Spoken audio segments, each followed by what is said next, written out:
एक ऐसी ताकत जिसे आज की दुनिया अनदेखा नहीं कर सकती, और एक ऐसा नाम जो आज इजराइल की सबसे बड़ी चिंता बन चुका है, ईरान। मिडिल ईस्ट की जलती हुई जमीन पर यह वही देश है जो एक वक्त में पूरी दुनिया पर राज करने वाले साम्राज्य का केंद्र था, और आज आधुनिक ड्रोन वॉरफेयर से लेकर प्रॉक्सी वॉर्स तक इजराइल के लिए एक स्थायी खतरा बन चुका है। ईरान, जिसे प्राचीन समय में पर्शिया के नाम से जाना जाता था, एक ऐसा देश है जिसकी शुरुआत लगभग 2500 साल पहले हुई थी। जब दुनिया छोटी छोटी जातियों में बटी हुई थी, तब साइरस द ग्रेट ने एक्यूमेनिड एम्पायर की नींव रखी। एक ऐसा साम्राज्य जो न केवल सबसे बड़ा था, बल्कि सबसे पहला मल्टीकल्चरल एम्पायर भी कहा जाता है।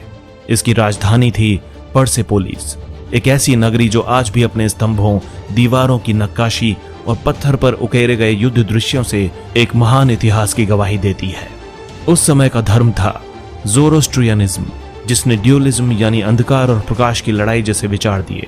फिर आए डेरियस और जर्क्सीस जैसे शासक, जिनकी सेनाओं में 10 लाख से भी ज्यादा सैनिक हुआ करते थे।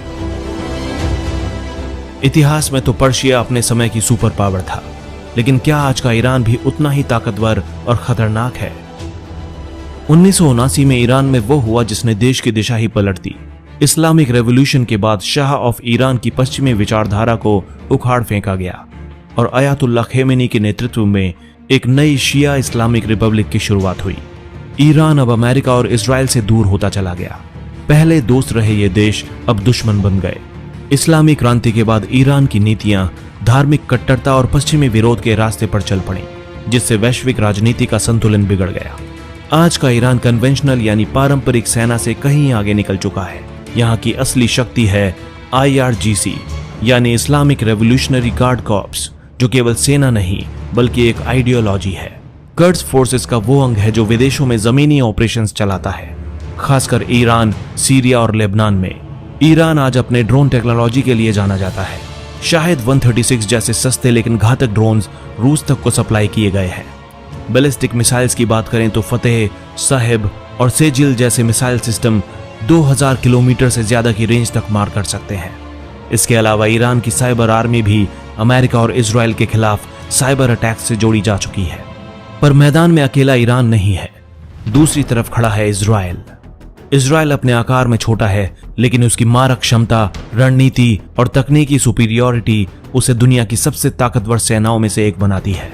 उसके पास है आयरन डोम, दुनिया का सबसे तेज और सटीक air defence system, 600 plus modern aircrafts, जिनमें F-16S और F-35 स्टील्थ जेट्स शामिल हैं, जो इजराइल को हवाई लड़ाइयों में बढ़त देते हैं। साथ ही उसके पास एक बेहद मजबूत इंटेलिजेंस नेटवर्क जिसका नाम है मोसाद, जो दुनिया की सबसे खतरनाक खुफिया एजेंसियों में गिनी जाती है। हालांकि ईरान के पास ज्यादा सैनिक हैं, जिनकी संख्या है 6 लाख से ज्यादा। इजराइल की ट्रेनिंग, टेक्नोलॉजी और अमेरिका जैसे पक्के सहयोगी उसकी सबसे बड़ी ताकत है। मिसाइल रेंज में भले ही ईरान आगे हो, लेकिन इजराइल की सटीकता अनमैच्ड है। और जहां ईरान अभी भी न्यूक्लियर वेपन के अंतिम स्तर तक नहीं पहुंचा, वहीं इजराइल के पास अंदाजन 80 से ज्यादा न्यूक्लियर वॉरहेड्स पहले से मौजूद हैं। पर असली लड़ाई इन दोनों देशों के बीच सीधी नहीं बल्कि पर्दे के पीछे होती है। ईरान की सबसे खतरनाक रणनीति है प्रॉक्सी वॉरफेयर। वो सीधे हमला नहीं करता, बल्कि हमास, हिजबुल्लाह और हाउथी रेबल्स जैसे संगठनों के जरिए इजराइल को घेरता है। ये संगठन रॉकेट्स, टनल अटैक्स और सुसाइड ड्रोन हमलों के जरिए इजराइल की सीमाओं पर केओस फैलाते हैं। तीसरे विश्व युद्ध की संभावना। एक्सपर्ट्स का मानना है कि अगर ईरान ने कभी न्यूक्लियर वेपन हासिल कर लिया तो मिडिल ईस्ट की तस्वीर हमेशा के लिए बदल जाएगी। यही वजह है कि इजराइल की मोसाद और अमेरिका की CIA लगातार ईरान की न्यूक्लियर साइट्स पर सैबोटेज मिशन चलाते रहे हैं। लेकिन इसके बावजूद 2024 के बाद ईरान ने यूरेनियम इनरिचमेंट को 60% तक बढ़ा दिया है, जो 90% वेपन ग्रेड से बस थोड़ा ही कम है। इसका मतलब है आग की लपटें तैयार हैं, बस चिंगारी बाकी है। एक ऐसा टकराव जो न केवल मिडिल ईस्ट को बल्कि पूरी दुनिया को अपनी चपेट में ले सकता है। क्या यह संघर्ष वर्ल्ड वॉर 3 की आहट है, या आने वाले सालों में इन दोनों देशों के बीच कभी शांति स्थापित हो पाएगी?